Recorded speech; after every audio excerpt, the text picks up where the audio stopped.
ভগবান তার লীলার দ্বারা তিনি এইটি দেখাচ্ছেন। আসলে ব্রহ্মার মনে তিনি এই সন্দেহ সৃষ্টি করে হরণ করালেন।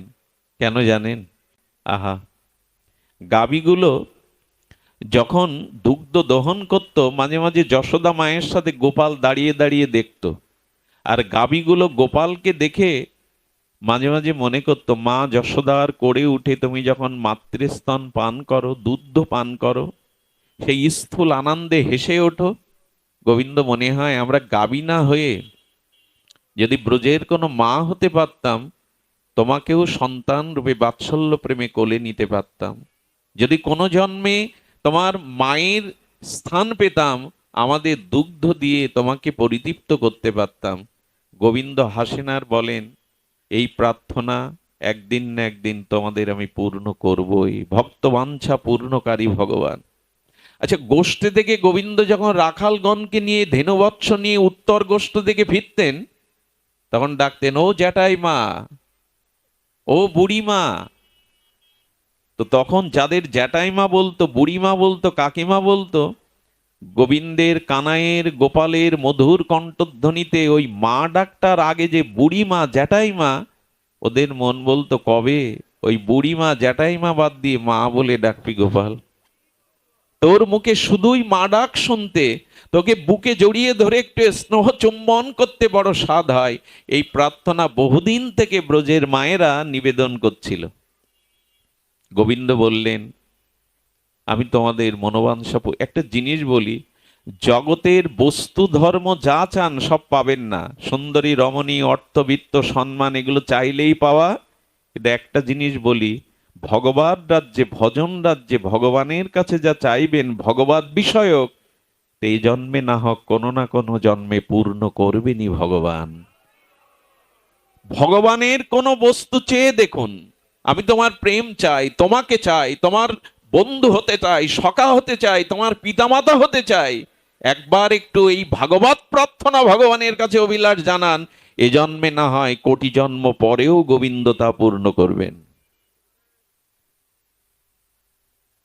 আপনাদের মনে আছে, রামচন্দ্রের অপরূপ রূপ শোভা দেখে রাবণের ভগ্নী শূর্পণখা সে সুন্দরী রমণী রূপে রামকে বর রূপে বরণ করতে গেল। এই ঘটনা আপনাদের জানা রামায়ণে। আমি বলি শূর্পণখার দোষ না। প্রভু, এমন অপরূপ রূপ নিয়ে দাঁড়িয়ে আছো, হ্যাঁ, এত অপরূপ রূপ শ্যামল মূর্তি নিয়ে দাঁড়িয়ে আছো, হে রঘুপতি রাঘবেন্দ্র রাম, বন আলো করে রূপের ছটায়, তো তোমাকে দেখে কোনো রমণী তো প্রতিরূপে চাইতেই পারে, দোষ কোথায় তার?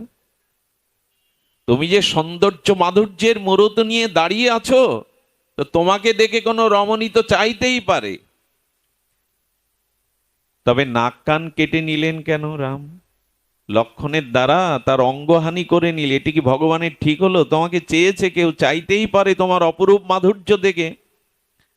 রামচন্দ্র এসেছিলেন মর্যাদা পুরুষোত্তম।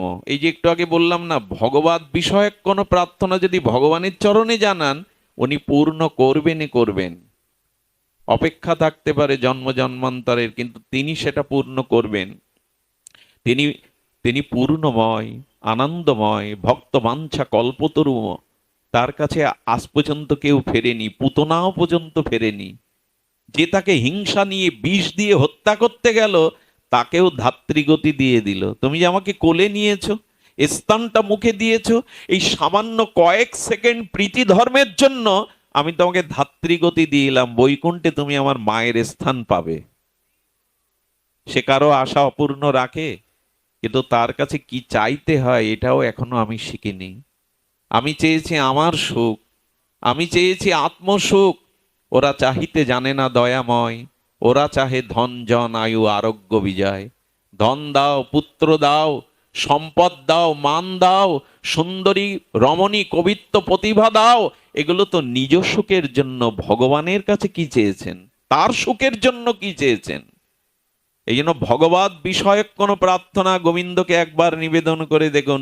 গোবিন্দ বললেন, আমি মর্যাদা পুরুষোত্তম, এক ও স্ত্রী ধরো, সীতা ছাড়া স্বপ্নেও আমি অন্য কোন রমণীকে স্ত্রী কল্পনা করি।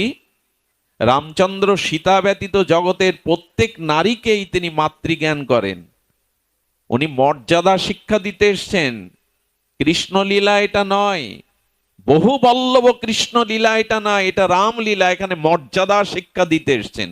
স্বামীর আদর্শ কি, রাজার আদর্শ কি, সন্তানের আদর্শ কি, ভ্রাতার আদর্শ কি, এই মর্যাদা পুরুষোত্তম রামচন্দ্র এই শিক্ষা দিতে এসছেন। দেখলেন শূর্পণখা চেয়েছে, কিন্তু সীতাকে ছাড়া অন্য নারীকে আমি গ্রহণ করব না, তাই তোমাকে আমি তোমার প্রার্থনাটা পূরণের জন্য শূর্পণখা তোমাকে অপেক্ষা করতে হবে। আচ্ছা, অপেক্ষা করতে হোক, নাক কান কেটে নিলে কেন? বলো, ও যদি অঙ্গহানি না হয় ও অন্য কারো হয়ে যাবে, আর আমি অন্য কারো উচ্ছিষ্ট কখনো গ্রহণ করব না। ওই শূর্পণখাকে কুবজা করে আনলেন দাপর লীলায়। কুবজারও কুজো কুৎশ্রী, কেউ তার দিকে, কেউ তাকে সুন্দরী বলে না। আপনারা জানেন ভোজরাজ কংসবতীকে চন্দনমালা দিতে দিতেন কুবজা প্রতিদিন। কৃষ্ণ তার সখাদিন নিয়ে ডাকছেন কুবজাকে সুন্দরী। যে গোবিন্দের কণ্ঠ তো সাধারণ কণ্ঠ না, বলে আমাকে এমন মধুর কণ্ঠে সুন্দরী তো জীবনে কেউ বলেনি। পেছনে ফিরিয়ে কুবজা তো কুজো তাকাতে পারছে না, বললেন সুন্দরী, আমাদের তোমার মালা চন্দন একটু পরাও না।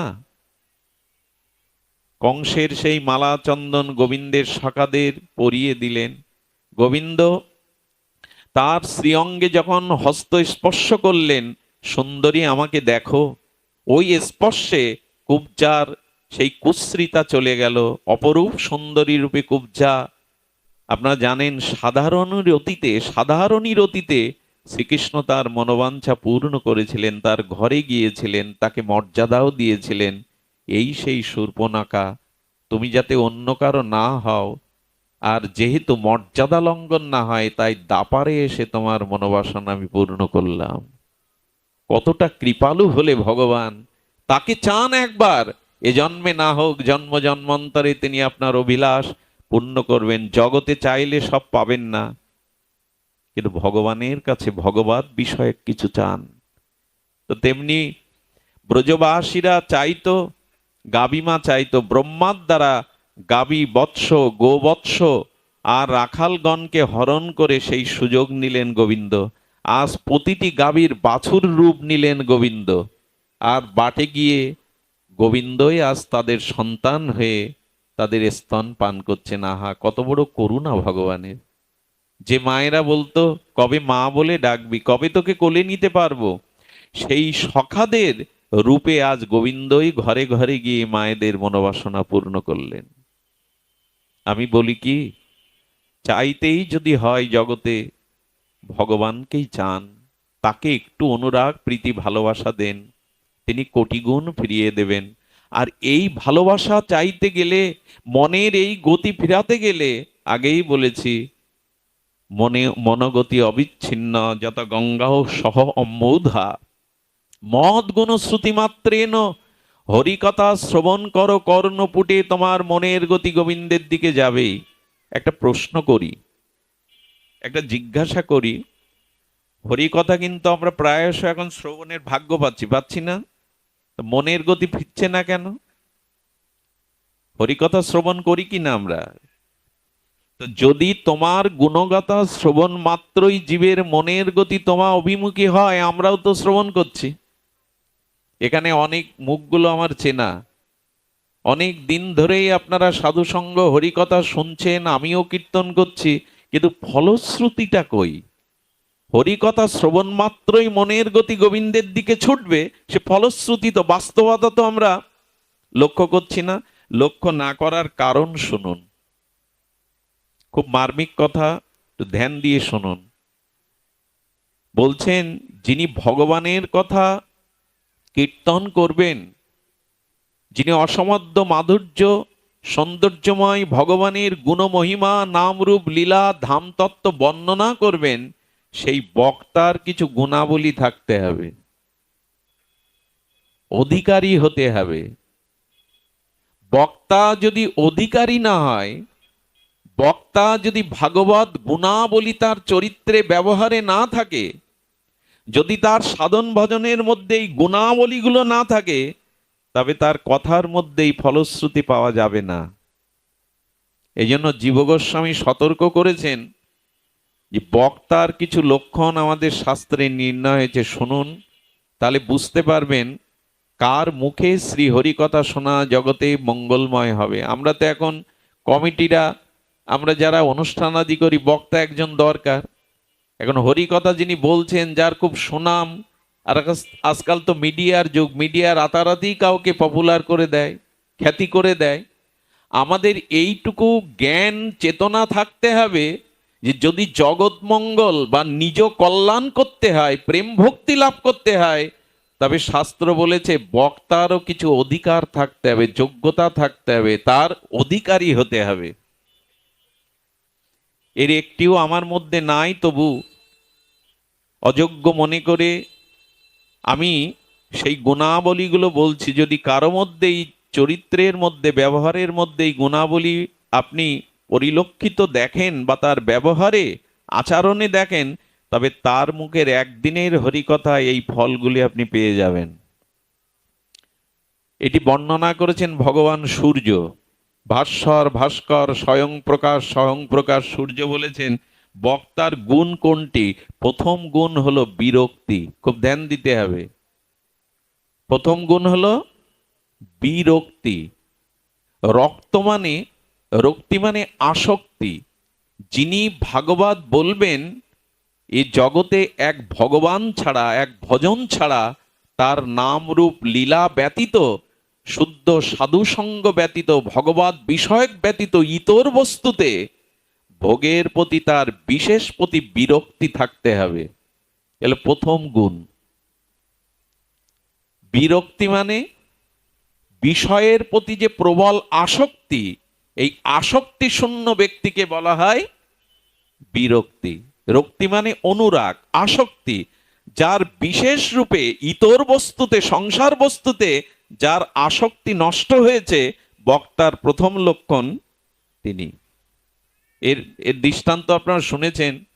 বহু তপস্যা সাধনার বলে পুত্রের মুখ দেখবে বলে কৃষ্ণ দ্বৈপায়ন বেদব্যাস অপেক্ষা করেছিল প্রায় 16 বছর। মাতৃ গর্ভে কত বছর ছিলেন সুখদেব? কেউ 12 বলেন, কেউ 16 বলেন। যদি 16ই ধরে নি, 16 বছর তিনি মাতৃ গর্ভে ছিলেন। পিতামাতা তার মুখ দেখবার জন্য বড় ব্যাকুল হয়ে গেল। যেদিন ভূমিষ্ঠ হলেন মাতৃ গর্ভ থেকে, পরমহংস কুলতিলক আজন্ম ব্রহ্মচারী মায়ামুক্ত, তিনি একবারও মায়ের দিকে, বাবার দিকে তাকাননি। ওই বিবস্ত্র যুবক চলেছেন তো চলেছেন কোন দিকে তিনি জানেন।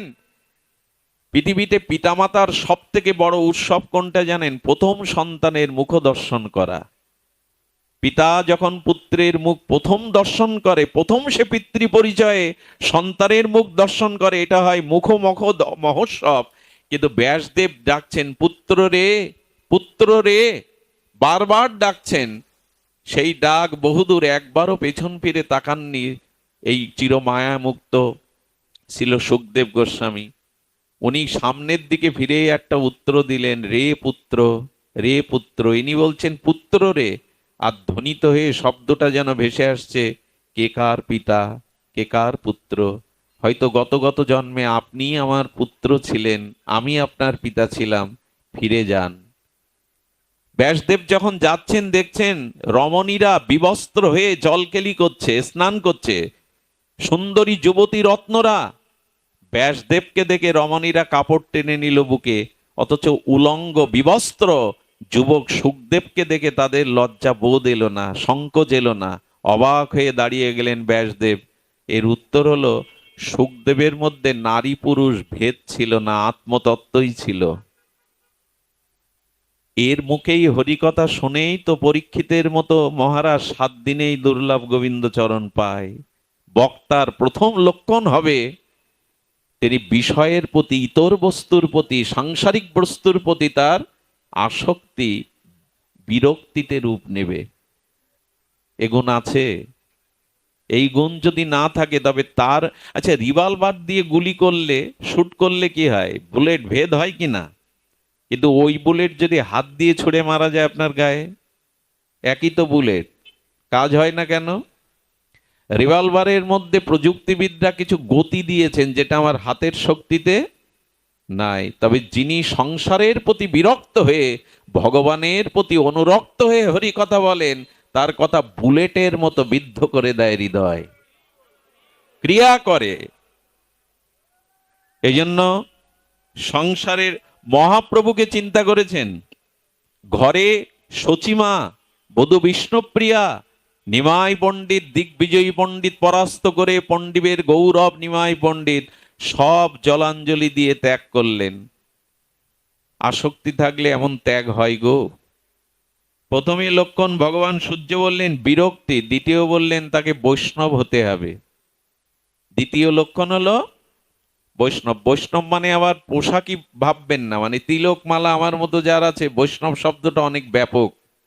এক কথায় পৃথিবীতে সবাই বৈষ্ণব। এক কথায় যদি বৃহত্তম অর্থ নেন, বিষ্ণু থেকে জাত যারা, তারাই বৈষ্ণব। আমরা তো বিষ্ণু থেকে এসেছি, ভগবান থেকে এসেছি, এই জন্য সকলেই বৈষ্ণব। কিন্তু বৈষ্ণব, বৈষ্ণবতর, বৈষ্ণবতম তিনটে ভেদ আছে। বক্তা হতে গেলে হরিকথা মানুষের দুয়ারে, মানুষের প্রেম ভক্তি ভগবত প্রীতি জাগানোর জন্য তাকে দ্বিতীয় গুণ হতে হবে বৈষ্ণব। বৈষ্ণব কাকে বলে? ভগবানের যা যা গুণ বিন্দু বিন্দু আকারে যার মধ্যে প্রকাশ ঘটে, ইনি প্রকৃত বৈষ্ণব। যাকে দেখলেই জিহ্বায় কৃষ্ণ নামের উদয় হয়, যাকে দেখলেই ভগবানের কথা স্মরণ হয়, ইনি বৈষ্ণব। যাহারে দেখিলে মুখে আইসে কৃষ্ণ নাম, ইনি বৈষ্ণব। বৈষ্ণব হতে হবে কেন জানেন? যে মন্দিরে দেবতা থাকে, যে মন্দিরে যুগল বিগ্রহ থাকে, নিতাই গৌর পঞ্চতত্ত্ব থাকে, আমরা শুধু পঞ্চতত্ত্ব নিতাই গৌর রাধা মাধবকে প্রণাম করি না, ওই মন্দিরটাকেও প্রণাম করি, মন্দিরটাকেও শ্রদ্ধা করি। কেন? মন্দির তো ইটকাঠ দিয়ে করা, বলে করি কেন জানো? ওই মন্দিরে রাধা মাধব বিরাজ করছে, এই জন্য ওই মন্দির আমাদের কাছে মন্দির, ইটকাঠ নয়। তেমনি যার হৃদয়ে সর্বদা ভগবৎ স্মৃতি জেগে আছে, যিনি কৃষ্ণকে হৃদয়ে মনে মননে চিন্তনে ধারণ করেছেন, তিনি বৈষ্ণব। যিনি সর্বদা ভগবানকে হৃদয়ে স্মরণ করেন, যার হৃদয়ে গোবিন্দ সতত বিশ্রাম, ইনি হলেন পরম বৈষ্ণব। এই জন্য বিদ্য হরিদাসকে নাম প্রচারে পাঠিয়েছিলেন চৈতন্য মহাপ্রভু, নিত্যানন্দ প্রভু আর হরিদাসকে। কেন জানেন? বিদ্য হরিদাস এক জায়গায় বসে 3 লক্ষ নাম করে, প্রভু তাকে পাঠাচ্ছেন কেন? বলো, হরিদাস তুমি কোনো বিষয়ী বদ্ধ জীবের সামনে, কাম গন্ধ মায়ান্ধ জীবের সামনে দাঁড়ালে, তোমাকে দেখলেই তাদের জিহ্বায় কৃষ্ণ নাম আপনি উদয় হবে। এই জন্য তুমি যাও। তিনি বৈষ্ণব, যাকে দেখলেই কৃষ্ণ ভাবনা, কৃষ্ণ চেতনা, কৃষ্ণ নাম উদয় হয়। আর যিনি সর্বদা ভগবানকে হৃদয়ে ধারণ করে আছেন। কারণ কৃষ্ণের যতেক গুণ বৈষ্ণবে সঞ্চারে, কৃষ্ণের যতেক গুণ বিন্দু বিন্দু তার মধ্যে সঞ্চার করবে। আর যার স্বভাব হবে তৃণের মতো, সর্বদা ভগবানের নামে রত, ইনি বৈষ্ণব। তৃতীয় লক্ষণ কি? নিশ্চয় শুনছেন মন দিয়ে।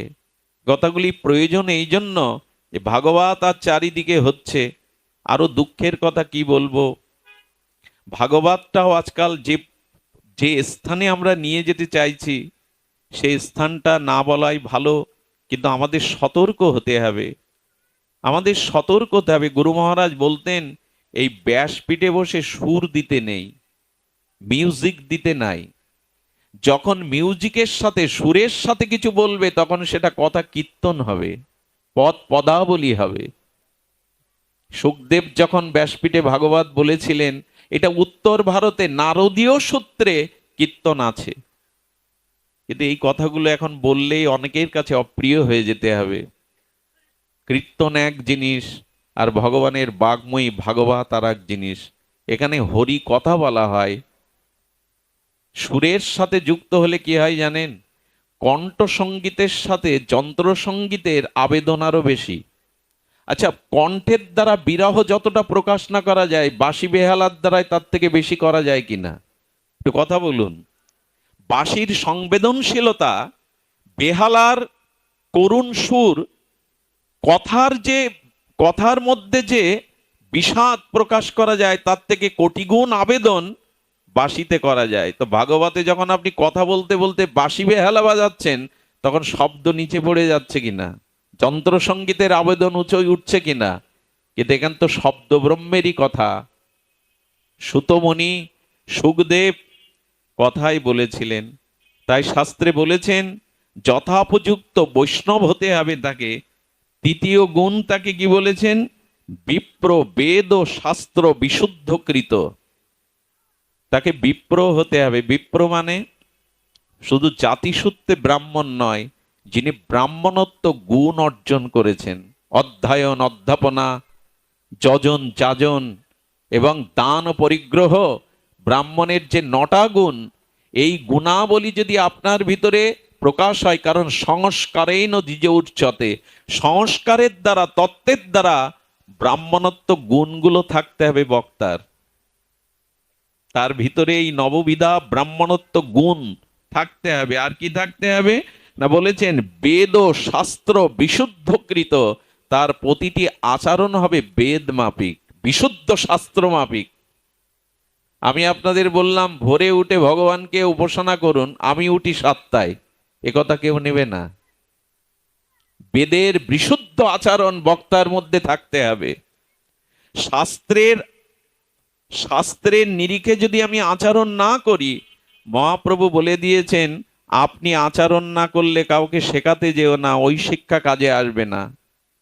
আপনাদের মনে আছে কর্ণের রথের চাকা কুরুক্ষেত্রে ডেবে যায় মাটিতে। কর্ণের রথের চাকা যখন ডেবে যায়, রথটা যখন ডেবে গেছে, তখন তো আর যুদ্ধ বান পরিচালনা করা সম্ভব নয়। উনি বান ছেড়ে দিয়ে তৃতীয় পাণ্ডব অর্জুনকে বলছেন নিরস্ত্রের উপরে অস্ত্র বর্ষণ করা যোদ্ধার ধর্ম, আপাতত রথের চাকাটা তুলতে দাও। উনি যখন রথের চাকা তুলতে গেছেন, অর্জুন গান্ডীব ত্যাগ করেছে। শ্রীকৃষ্ণ হুঙ্কার দিয়ে উঠলেন এই মুহূর্তে কর্ণকে বধ করো। কর্ণ বলছে বাহ কৃষ্ণ, বাহ বাহ জনার্দন, তুমি না ভগবান, নিরস্ত্রের প্রতি অস্ত্র বর্ষণ করছে, এই তোমার ধর্ম, এই তোমার ঈশ্বরত্ব। হুঙ্কার দিলেন সিংহ গর্জনে কৃষ্ণ, কর্ণ, ধর্ম যারা নিজে পালন করে না, ধর্মের দোহাই দেওয়ার অধিকার তাদের শাস্ত্র দেয়নি। কোথায় ছিল তোমার এই ধর্মবোধ? যেদিন চক্রবুহে নিরস্ত্র অভিমন্যুকে তোমরা মেরেছিলে, যেদিন দ্রৌপদীর বস্ত্রহরণ হয়, সেদিন তোমার এই ধর্মবোধ কোথায় ছিল? যারা ধর্ম আচরণ করে না, ধর্মের আদেশ দেওয়ার অধিকারই তাদের নেই। আজকের যুগে এত প্রচার হচ্ছে, মানুষ জাগছে না কেন? মানুষের মনুষ্যত্ব, মানবতা জাগছে না কেন? আমরা যারা বলছি তারাই সেই কথার আচরণ করি না। আপনি না কইলে ধর্ম শেখানো না যায়, এই তো সিদ্ধান্ত গীতা ভাগবতে কয়। আপনি আচরণ না করলে ও শেখায় কাজে হবে না। হিন্দি গান ভালো লাগে, ভাষা না বুঝলে মিউজিকে ভালো লাগে, কিন্তু বুঝি না কিছু।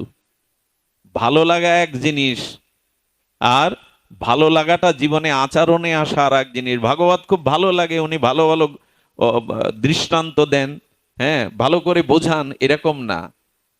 ভাগবত গল্প কাহিনী নয়, আমাদের সুপ্ত চেতনাকে জাগিয়ে দেয়। এই জন্য পদ্মপুরাণ একটা হুঁশিয়ারি করে দিয়েছেন, অবৈষ্ণব মুকোদ্গিরিণং পুত হরি কথামৃতম শ্রবণং নৈব কর্তব্যং যথা সর্প সৃষ্ট দুগ্ধপয়। এত বড় শ্লোক পদ্মপুরাণ বলেছেন, যিনি আমার মতো অবৈষ্ণব তার মুখে হরিকথা শুনবে না, যদি শোনো বিপরীত ক্রিয়া হবে। আচ্ছা, এক বাটি দুধ, ওটা পান করলে কিছুটা পুষ্টি হবে না আপনার? খাঁটি গোদুগ্ধ এক বাটি রয়েছে, কিন্তু ওই দুগ্ধ পান করলে আপনার বিষক্রিয়া হবে যদি আপনার অজান্তে কোনো বিষাক্ত সর্প ওটা এটো করে দিয়ে যায়। ওই দুধ খেলে কি হবে? সর্বসৃষ্ট দুধ। তাই যিনি নিজে আচরণ করেন না, অবৈষ্ণব, তার মুখে হরিকথা শুনতে নিষেধ করা হয়েছে। শুনলে কি হবে? যথা সর্বসৃষ্ট দুগ্ধ পয়। এ বিচার করি আমরা। পূজার অনুষ্ঠান, বক্তা পাওয়া যাচ্ছে না, ডেকে আনো, যাকে একজন বসিয়ে দাও, এরকম না। এই জন্য পৃথিবীতে অনেক ধনী পাবেন, অনেক শিক্ষিত জ্ঞানী পাবেন, অনেক রাজ মন্ত্রী পদে আসীন বিশ্ববিখ্যাত বিশ্বকাবানো রাজনৈতিক নেতা পাবেন, ধনী মানি জ্ঞানে পণ্ডিত ডাক্তার উকিল রাজনৈতিক ব্যক্তিত্ব পাবেন, কিন্তু পৃথিবীতে একজন সুবক্তা যথার্থ শাস্ত্র অনুমোদিত বক্তা পৃথিবীতে হাতে গোনা দুই একজনই ভাগ্যফলে মেলে। এই জন্য মাঝে মাঝে এই ব্যাসপীঠে আসার আগে মাথা নত করে বলি, এর অধিকারী নই। আমাদের মতো মহাদিশন অদ্যামান নরকের কীটের এই আসন আসীন হওয়া সম্ভব নয়। আপনাদের বলছে এই কারণে, যদি ভ্রমিতে ভ্রমিতে কখনো এ জাতীয় সুবক্তা পান, যদি ভগবত আচার্য পান, তবে তার মুখের কথাই মনের গতি একদিনেই কৃষ্ণচরণে নিয়ে যাবে। এই জন্য বলছেন বিশুদ্ধকৃত, শাস্ত্র বিশুদ্ধকৃত আচরণ হতে হবে তার। নিজে আচরণ না করলে অন্যকে শেখালের কৌশল করে মিষ্টি করে কথায় কাজ হবে না। এই হলেন বিশুদ্ধ শাস্ত্রকৃত। আর কি বলেছেন? দৃষ্টান্তে কুশল। অনেক সময় বক্তা বলে গেল অথচ শ্রোতারা হৃদয়ে নিতে পারল না। আবার ওই একই কথা যারা দৃষ্টান্তে কুশল বক্তা, তারা দৃষ্টান্ত দিয়ে মর্মার্থ এমন করে হৃদয়ে স্থাপন করলো, সেই গভীর ব্রহ্ম বিষয়ক তত্ত্বগুলো সহজে জানা যায়। তো যে বক্তা দৃষ্টান্তে যত কুশল, হৃদয়ের মধ্যে হরিকথা স্থাপন করার জন্য যত কুশলী, সেই বক্তা তত বেশি সমাপ্ত অধিকারী। এই জন্য সবার কথা সবাই আমরা নিতে পারি না। বলছেন তিনি ভালো, বলছেন অনেক উচ্চাঙ্গের তত্ত্ব, অথচ হৃদয়ে স্পর্শ করছে না। তাকে হতে হবে কুশলী, হতে হবে ধীর। কি হতে হবে? আচ্ছা, মানুষ চঞ্চল হয় কখন? দেখবেন মানুষের ভিতরে অপরাধ বোধ থাকলে আর অজ্ঞানতা থাকলে মানুষ চঞ্চল হয়, ধীর হতে পারে না। অপরাধ বোধ কেমন জানেন? আমি যদি সদ্য কোনো অপরাধ করি আর আমার দূরে অনতি দূরে দাঁড়িয়ে যখন দুজন কেউ কথা বলে, তখন আমার মনে নিশ্চয়ই আমার ওই অপরাধের কথা বলছে, আমার কথা বলছে। ও চঞ্চল হয়ে যায়। এরকম লক্ষণ আমাদেরও ঘটে মাঝে মাঝে। অপরাধ বোধ ভিতরে কাজ করলে সামনে দুজনকে দেখলেই মনে হবে ওরা বসে আমার প্রসঙ্গেই আলোচনা করছে।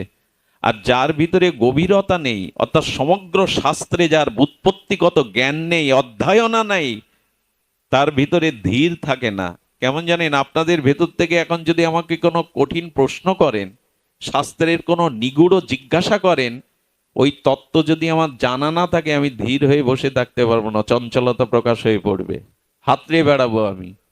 এটা যার ভিতরে শাস্ত্র জ্ঞান পরিপূর্ণতা পেয়েছে, যিনি তত্ত্বজ্ঞ প্রাজ্ঞ, ইনি ধীর হন। মাঝে মাঝে আলোচনা করতে করতে আমরা উঠে দাঁড়িয়ে টাড়িয়ে একরকম ভঙ্গিমা করি। ধীরর লক্ষণ এটা নয়, ধীর হতে হবে তাকে। এটা কারো দোষ কীর্তন করার জন্য না, কাউকে লক্ষ্য করে কথা বলা না। এটা ভগবান সূর্য বলেছেন, খবরদার আবার আমার উপরে আরোপিত করবেন না, আমি এগুলো কাউকে লক্ষ্য করে বলছি। এটা ভগবান সূর্য বলেছেন। আর বলতে হবে নিষ্পৃহ, অর্থাৎ আমার হাতে কেউ প্রণামী দিলেন, কার্তিক বাবা প্রণামী দিলেন, শ্যামল বাবা দিলেন, আমি আলোতে গিয়ে দেখছি এটা 500 টাকা না 100 টাকা, এই বক্তার মুখে শুনলে কিছু হবে না।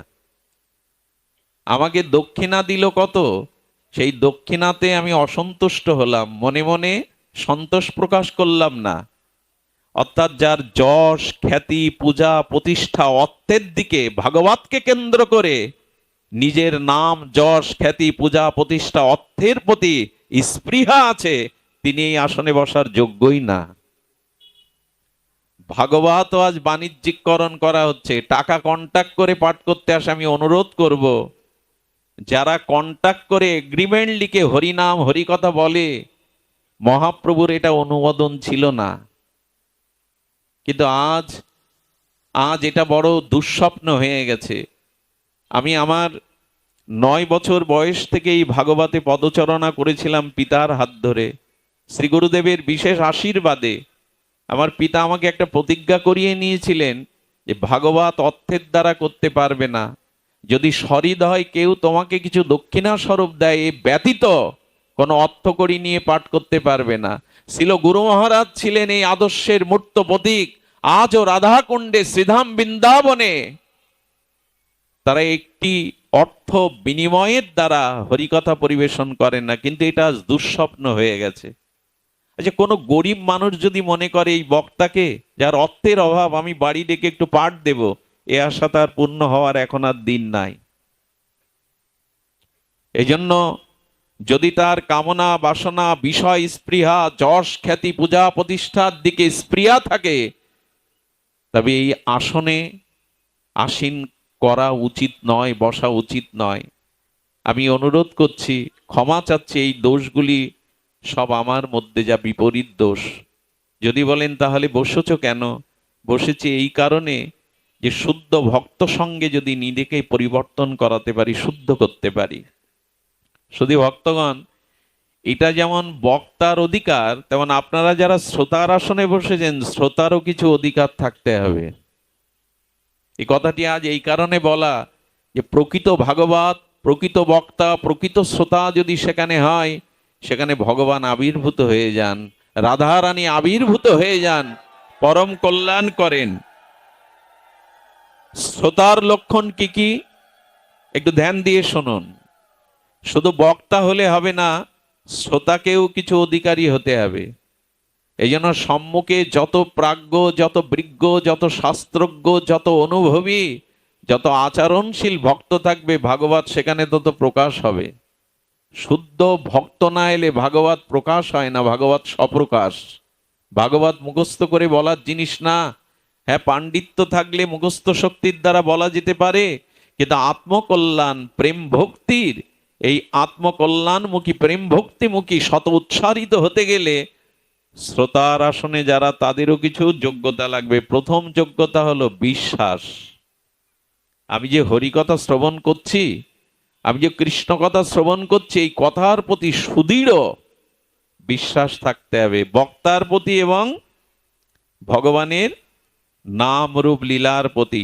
এই বিশ্বাস যদি না থাকে, শ্রদ্ধা যদি যুক্ত না হয়, ভালো করে শুনুন, আপনাদের মনে আছে ভগবান শঙ্কর সতীকে নিয়ে গিয়েছিলেন চিত্রকূটে। কোথায়? চিত্রকূটে।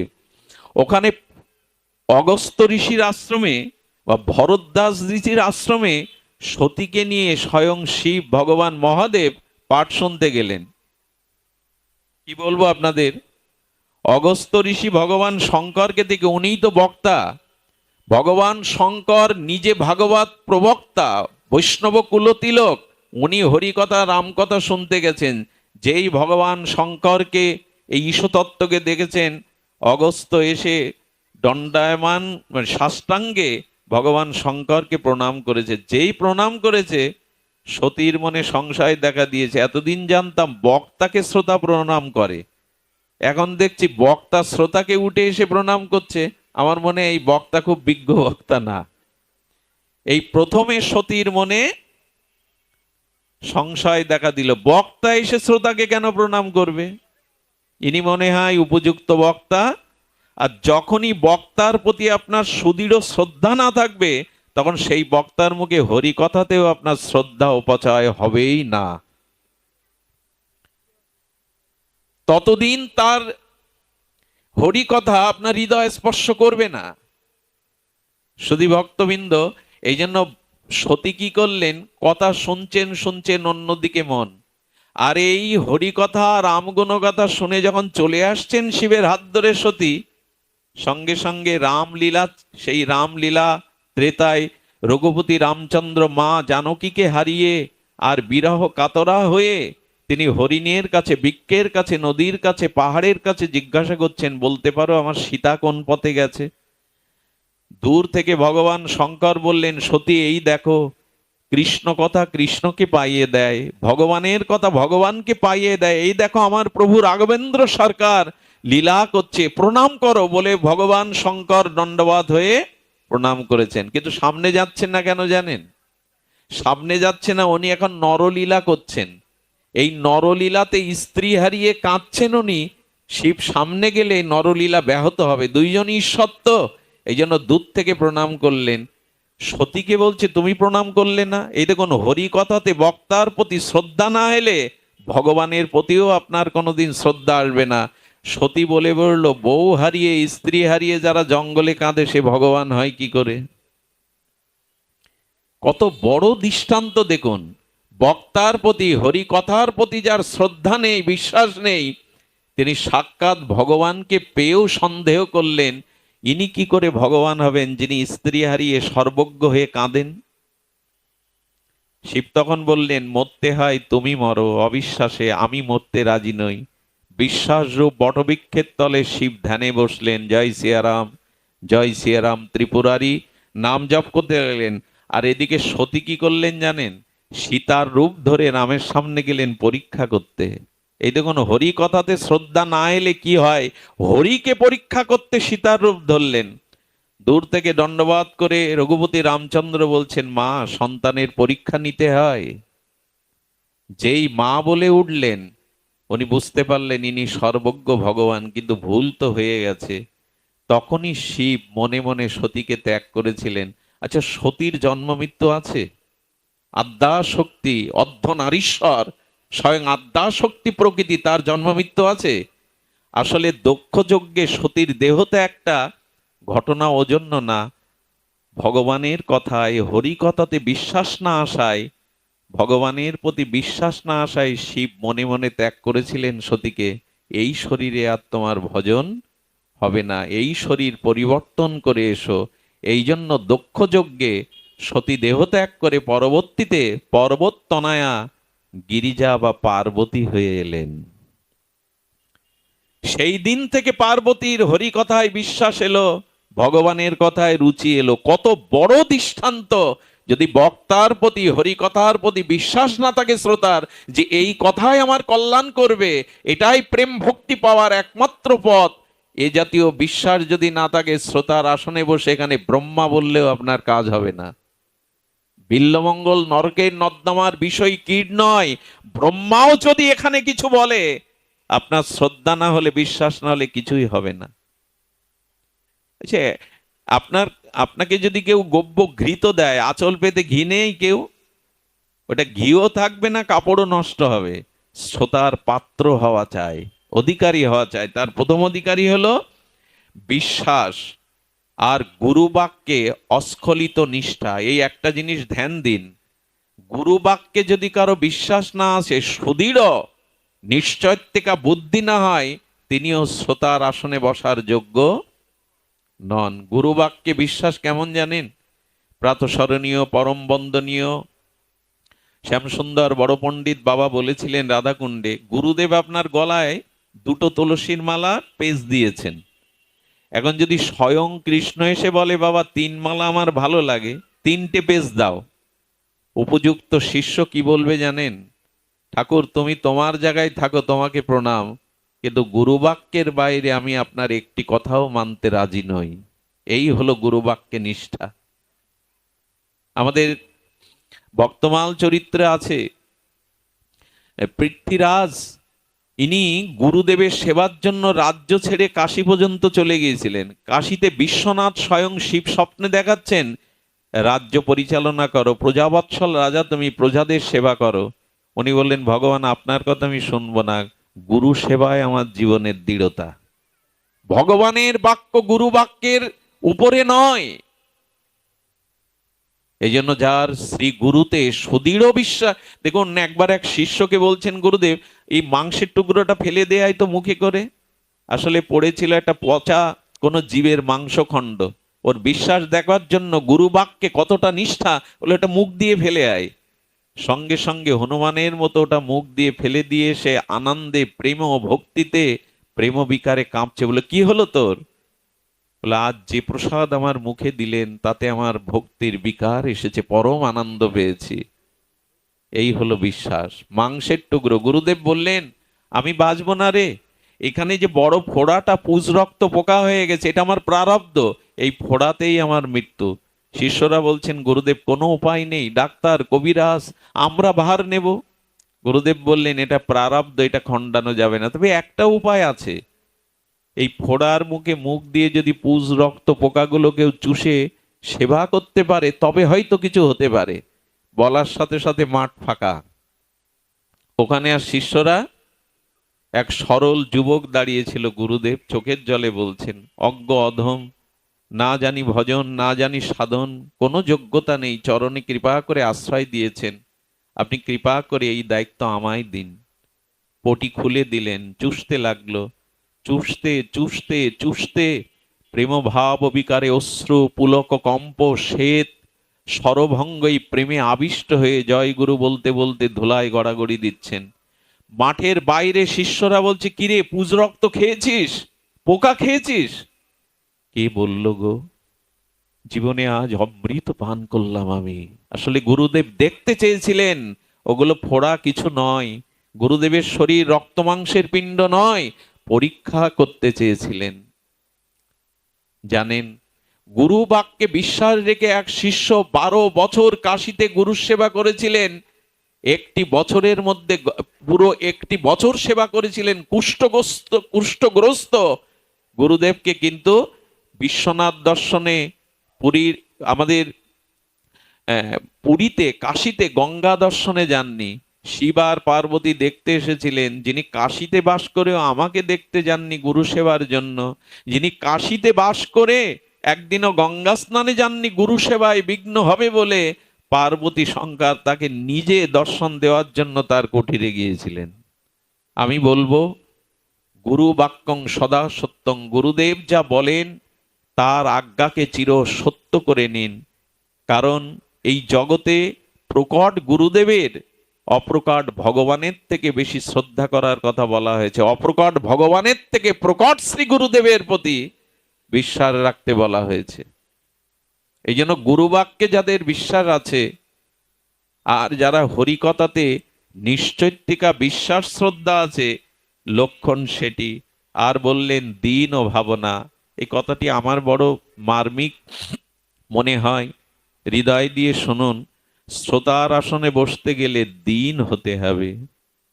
দিন মানে, দিন মানে তার ভিতরে দৈন্যতা থাকতে হবে। আচ্ছা, এখানে যদি কোনো তরল বস্তু আমি ছেড়ে দিই, উপরের দিকে যাবে না নিচের দিকে? শ্রোতারা কোথায় বসে? বক্তা উপরে বসেন, কারণ এখান থেকে ভাগবত অমৃত শত উচ্চারিত হচ্ছে। বললেন অভিমান ত্যাগ করে ধুলায় বসে দৈন্য আনো। এই দৈন্যতাই শ্রোতার আসনে বসার যোগ্যতা দেবে তোমার। জানেন, স্বয়ং শ্রীকৃষ্ণ চৈতন্য মহাপ্রভু তিনি গোদাবরী তীরে অনুভবী রায় রামানন্দের কাছে এসেছেন, রামানন্দ আমাকে কৃষ্ণ কথা শোনাও। মহাপ্রভু আজ কৃষ্ণ কথা শোনার জন্য এসেছেন রায় রামানন্দ অনুভবীর কাছে। তিনি পুরীতে টোটা গোপীনাথে তিনি গোস্বামী গদাধর পণ্ডিত গোস্বামীর কাছে নিত্য ভাগবত শুনতে আসতেন। শুনুন, নিত্য প্রহ্লাদ চরিত্র ধ্রুব চরিত্র শুনতে শুনতে প্রভু চোখের জলে হস্তলিখিত ভাগবতের অক্ষর ভেসে গিয়েছিল। প্রভু নিজে এইভাবে ভাগবত শুনতেন। প্রভু বলতেন আমি কৃষ্ণ কথা জানি না, জানে রামানন্দ, রামানন্দের কাছে যাও। এই জন্য দীনতা থাকতে হবে। এখানে কত গুণীজন, শিক্ষিত জন, মান্যজন, বিদগ্ধ জন নিচেতে বসে হরিকথা শুনছেন। এই জন্য শরীর সুস্থ থাকলে, শরীরে কোনো সমস্যা না থাকলে নিচে বসেই ভাগবত শুনতে হয়। যারা বৃদ্ধ, অতিবৃদ্ধ, যাদের শারীরিক সমস্যা আছে তারা শুয়ে, খাটে শুয়েও ভাগবত শুনতে পারেন। কিন্তু সুস্থ ব্যক্তির উচিত হলো হরিকথার জন্য দৈন্য আনা, দীনতা আনা। দীনভাবনা যদি থাকে তবে কিছু গ্রহণ করতে পারবেন। দৈন্যতা যার নেই, দীনতা যার নেই, তিনি শ্রোতার যোগ্য নন। এই জন্য শ্রোতাকে গ্রহণ করতে হবে। গ্রহণ করবার ভিতর তার হৃদয়ে দৈন্যতা থাকতে হবে। আর কি বলেছেন? কথায়াম নিশ্চলা মতি, হরিকথাতে তার নিশ্চলা মতি থাকতে হবে। কবে হরিকথা হবে, কবে ভাগবত হবে, কবে একটু শ্রবণ করতে পারবো? হরিকথাতে তার নিশ্চলা মতি আটকে যাবে। তবে বলি, হরিকথা যার সাধুমুখে একবার শ্রবণের ভাগ্য হয়েছে, সে কোনো জন্মে আর এটা ছাড়তে পারবেন না। এটা তার পক্ষে আর ছাড়া সম্ভব হবে না। এই জন্য নিবেদন করব, দৈন্যতা আনুন। নিজের ভিতরে হরিকথার প্রতি সুদৃঢ় নিশ্চৈত্তিকা বিশ্বাস আনুন, গুরু বাক্যে শ্রদ্ধা আনুন, আর দীন ভাবনা আনুন। আর হরিকথাকে পরম প্রিয় জ্ঞানে হৃদয়ে গ্রহণ করুন। হরিকথা যেন আমাদের হৃদয়ের একমাত্র মতি বা রতি হয়। এই হরি নামে হরিকথাতে রতি হয়ে গেলেই হলো। শুধু ভক্তগণ, এ জাতীয় বক্তা, এ জাতীয় শ্রোতা যদি কখনো উপস্থিত হয়, তো সেখানে সাক্ষাৎ রাধা রানীকে নিয়ে গোবিন্দ উপস্থিত হয়ে যান। এই হরিকথা শ্রবণের জন্য এই সাধু সঙ্গের মহিমায় ভগবানও আর প্রিয় ভক্তদের নিয়ে সেখানে উপস্থিত হন। আমি শুরু করেছিলাম, অনুরাগ বা প্রীতি ভালোবাসা ভগবানকেই দিতে হবে। তার ছোট্ট একটা দৃষ্টান্ত দিয়েই আজকের পাঠ বিশ্রাম করি। দৃষ্টান্ত শাস্ত্রে বহুভাবে বলা হয়েছে, প্রীতি চাই, অনুরাগ চাই। তবে চলুন নবদ্বীপে, চলুন নবদ্বীপে আমরা সেই দৃষ্টান্ত শুনি। দৃষ্টান্ত আমি বহুবার উল্লেখ করেছি, কিন্তু বারবার আস্বাদনে পিপাসা মেটে না। শুধু ভক্তগণ, একজন অন্ধ ব্যক্তি ছিলেন নবদ্বীপে, আর তিনি শুনেছিলেন মহাপ্রভু শ্রীবাস আঙ্গনে সেই প্রেমমাখা নর্তন কীর্তন করেন। সেই অন্ধের ছেলের নাম মাধব। ছেলেটা কিশোর, 10 বছরের কিশোর। মাধবকে ডেকে বলছেন, মাধবের বাবা, মাধব, আমি তো অন্ধরে মহাপ্রভুকে দেখতে পাবো না, কিন্তু কর্ণে যদি প্রভুর কীর্তন শুনতে পেতাম, নিয়ে যাবি একবার? মাধব হাত ধরে বাবাকে নিয়ে যায়, আর হরি নাম আর মহাপ্রভুর কীর্তন শ্রবণ করে ফিরে আসে। একদিন ঝড় এলো, বৃষ্টি এলো। সেই ঝড় বৃষ্টি বাতাসে মাধবের হলো জ্বর। সে জ্বর আর নাবে না। 500 বছর আগে হোমিওপ্যাথি অ্যালোপ্যাথি চিকিৎসার উৎকর্ষ ছিল না। তান্ত্রিকরা, কবিরাজরাই জড়িয়ে পটিয়ে ওষুধ দিত। মাধবের মা সমস্ত তান্ত্রিকদের কাছে গিয়ে বলল, আমার মাধবের বড় অসুখ, একটু ওষুধ দাও। বললো, অসুখটা বেঁধেছে কি করে? বললেন, মহাপ্রভুর সংকীর্তন শুনতে গিয়ে, নিমায়ের সংকীর্তন শুনতে গিয়ে, আসতে গিয়ে ঝড় বৃষ্টির কবলে পড়ে যেই নিমায়ের কীর্তনের কথা বলেছে, তৎকালীন এই সমাজ, এই তান্ত্রিকরা, তারা মহাপ্রভুর এই সংকীর্তনকে ধর্ম বলে মনে করত না, নিন্দা করত, অপবাদ করত। হরিনাম বন্ধ করবার জন্য চাপাল গোপালের দ্বারা তারা সেখানে মদ্য, সেখানে মাংস, হাড়, এগুলি পর্যন্ত রেখে এসেছিল। এগুলি পর্যন্ত রেখে এসেছিল তারা। বললেন, ওষুধ নিমায়ের কাছে, ওষুধ কীর্তনের কাছে ফিরে যাও। কেউ ওষুধ দেয়নি। 7 দিনে মাধবের শ্বাস উঠল। মৃতপ্রায় মাধবকে কোলে নিয়ে মা কাঁদছে, মাধব, আমি তোর মা নই, যে মা সন্তানের অসুখে এক বিন্দু ওষুধ তুলে দিতে সমর্থ নই, সে রাক্ষসী, সে মা নই। মাধব রে বলে বুকে করে কাঁদছে। আমি অভিশাপ দেব, যে আমার সন্তানের মৃত্যুর কারণ, আমি সেই নিমাইকে পেলে অভিশাপ দেব।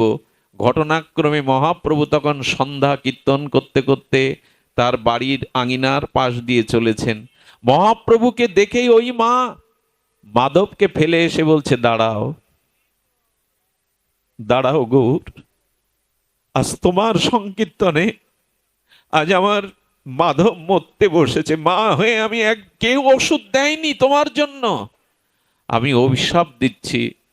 মাধবকে হারিয়ে আমি যেমন পাগলিনী হয়ে কাঁদবো, তোমারও সংসার সুখ জলাঞ্জলি গিয়ে আমার মতো রাস্তায় রাস্তায় কাঁদতে হবে তোমার। যখন এটি বললেন, নিমায় হাত জোড় করে বললেন, মা, আমাকে অভিশাপ নাই, তুমি বরই দিলে। আমিও ভেবেছি কবে সংসার সুখ আমার সইবে না, কবে সংসার সুখ জলাঞ্জলি দিয়ে আমি কৃষ্ণ কৃষ্ণ বলে রাস্তায় কাঁদতে পারবো, প্রভুর বিরহে কাঁদতে পারবো।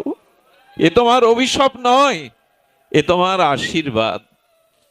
মহাপ্রভুকে অভিশাপ দিলে কি কারো মন ভালো লাগে গো?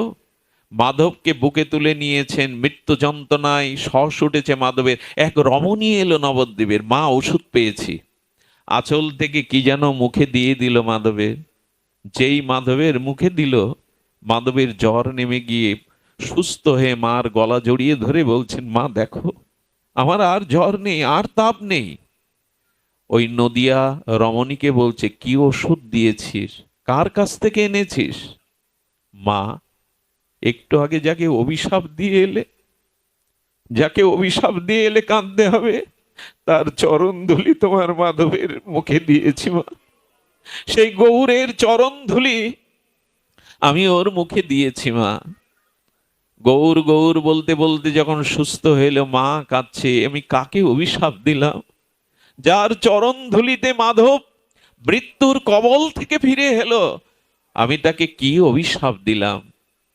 ডুবরে যখন কেঁদে উঠলেন, আর মাধবের বাবা এসে বলছেন, মাধবের মা, এই দেখো, এই দেখো, মহাপ্রভু বড় পতিত পাবন, পতিত উদ্ধারণ, বড় করুণা নিধি, তার চরণের ধুলোয় মাধবকে ফিরিয়ে পেয়েছো। ও, তুমি অভিশাপ দিয়েছো, অনুতপ্ত অনুশোচনায় দগ্ধীভূত হচ্ছ, চলো আজ আমাদের সাথে, একই সাথে চলো, আমরা গৌর চরণে যাই, গৌর গুণকীর্তনে রত হই, তবে প্রভু আমাদের ক্ষমা করবেন, আর বাধা দিও না। এই হলো ব্যাকুলতা, এই হলো হরি নাম হরি কথায় উৎকণ্ঠা। আমাদের হরিদাস মাস্টারজির কথা মনে পড়ে, জানেন? ইনি ছিলেন দরিদ্র প্রাইমারি স্কুলের শিক্ষক। এই দৃষ্টান্ত দিয়েই আমি বিশ্রাম রাখবো। তো এই হরিদাসজি, ইনি হরিকথা শোনার ওনার খুব লালসা, কিন্তু স্কুলের কর্মবিরতি নাই, স্কুলের কর্মবিরতি নাই, তাই হরিকথা শুনতে যেতে পারেন না। আগামীকাল ব্রজধাম থেকে মহাত্মারা আসে এই গ্রামে হরিকথা বলবেন। উনি সিদ্ধান্ত নিলেন, চাকরি থাক আর না থাক, আগামীকাল ছুটি দেয় আর না দেয়, আমি কাল হরিকথা শুনবই। শুনুন সেই সত্য ঘটনা। উনি স্কুলে গিয়ে প্রধান শিক্ষকের কাছে এই নিবেদন করলেন, কালকের দিন আমাকে একটু ছুটি দিন, আমার গ্রামে ব্রজ থেকে মহাত্মা আসবেন হরিকথা শোনার। বলেন, কালকে স্কুল ভিজিটের জন্য আসবেন উপরের অফিসাররা, আর আপনি হিসাব রক্ষক, আপনি হিসাব নিকাশ দেবেন, কালকের দিনে জমা ডাকলেও আপনার ছুটি নেই। মনে মনে সিদ্ধান্ত নিলেন আর চাকরির প্রয়োজন নেই, কিন্তু সাধুমুখে হরিকথা শুনতে জীবনে আর আর কি এমনি সময় পাবো? আগামী 1 ঘন্টা কেন, আগামী 1 মিনিটে আপনার আমার জীবনে কি ঘটতে যাচ্ছে এটা আমরা কেউ জানি না, সময় খুব সংকীর্ণ। উনি বললেন, চাকরি থাক আর না থাক। উনি তিলক নিলেন, উনি হাতে মালা নিলেন, আর বৈষ্ণব বেশ ধারণ করে ভাগবতে গিয়ে বসলেন। সারা দিন হরিকথা শুনে রাত্রে ফিরে এসে সকালবেলা ভাবলেন, আমি যে আচরণ করেছি কর্তৃপক্ষ আমার চাকরি রাখবে না। উনি ব্যথা ভরা মন নিয়ে চাকরি থেকে ইস্তফা দেওয়ার জন্য যখন স্কুলে গেলেন, সব শিক্ষকরা উঠে দাঁড়িয়ে বুকে জড়িয়ে ধরেছে, হরিদাস জি, আপনার ভিতরে এত মেধা, এত গুণ, কালকে উপরের অফিসাররা আপনার ব্যবহারে, আপনার হিসাবে, আপনার দক্ষতায় এত সন্তুষ্ট যে আমাদের অনেকগুলো বাজট করে গেছেন। আপনার ঠাট্টা করছেন, ঠাট্টা করছেন আমাকে, বুঝতে পেরেছি আমি চাকরির অযোগ্য, আমাকে আপনারা রাখবেন না স্কুলে আমি জানি, আমি তো এই জন্যই ইস্তফা দিতে এলাম, ঠাট্টা করছি না। আপনি তো কাল সারাদিন ডিউটি করলেন, আপনার ব্যবহারে, আপনার কুশলতায় উপরের উপরের এই অফিসাররা আমাদের স্কুলের প্রতি অনেক সহৃদয় হয়েছেন। বললেন, কেন আমাকে বোকা বানাচ্ছেন, কেন আমাকে উপহাস করছেন? বলে, উপহাস আপনি করছেন কিনা দেখুন। হাজিরা সইটা বাড়িয়ে দিলেন, দেখলেন ওখানে ওনার নিজের নামের সইটা করা আছে। উনি বললেন, সত্য বলছেন আমি এসেছিলাম? বলল, আপনি আপনি আপনার স্মৃতিশক্তি কি বিলোপ হয়েছে? আপনি সই করলেন, দায়িত্ব পালন করলেন। বললেন, কোথায় দাঁড়িয়েছিল উনি, কোথায় দাঁড়িয়ে, আমি কাল কোথায় দাঁড়িয়ে এই সবগুলো দেখিয়েছি? সেই রুমের মধ্যে যখন নিয়ে গেলেন, সেই ধুলাতে গড়াগড়ি দিয়ে বললেন, প্রভু, সারা জীবন যাদের চাকরি করলাম তারা আমার ভার কেউ নেয়নি, আমি একটা দিন তোমার চাকরি করতে গেছি ভাগবতে, আজ তুমি আমার ভূমিকায় দায়িত্ব পালন করে গেলে, আজ আমার ভূমিকায় তুমি দায়িত্ব পালন করলে প্রভু, তবে তবে আজ থেকে এই জীবন তোমার চাকরির জন্য। এই হরিনাম হরিকথা যার হৃদয়ের একবার স্পর্শ করেছে, তার বাণী এমনই হবে, সংসার সুখের মুখে তুলে দিয়ে ছায়, হ্যাঁ, নগরে মাগিয়া খাবো গাহিয়া নিতাই। সংসারের মুখে ছাই না, সংসারের যে ভোগ বিলাস সুখের মুখে ছাই এসে যাবে যদি হরিনাম হরিকথা প্রিয় হয়ে যায়। এজন্য কথাকে ভালোবাসুন, ভগবানকে ভালোবাসুন, তার লীলাকে ভালোবাসুন। মীরা রাজ রানী ছিল, কিন্তু ভিখারিনী মীরা ব্রজের পথে পথে তার গিরিধারী লালকে খুঁজতে লাগলো। যিনি রাজরানী, রাজ্যেশ্বরী, সেই মীরা কাঙালিনী ভিখারিনী হয়ে ব্রজের দ্বারে দ্বারে গোবিন্দকেই খুঁজতে লাগলো। তারা কি পেয়েছিলেন এর মধ্যে? এই জন্য আসুন, জীবনের আয়ু বড় সংকীর্ণ, জানি না কতদিন এই জগৎ মাঝে ভগবান আমাকে রাখবেন, এই জন্য সময় এসেছে তাকে মন দেওয়ার, সময় এসেছে তাকে ভালোবাসা অনুরাগ উৎসারিত করে দেওয়ার।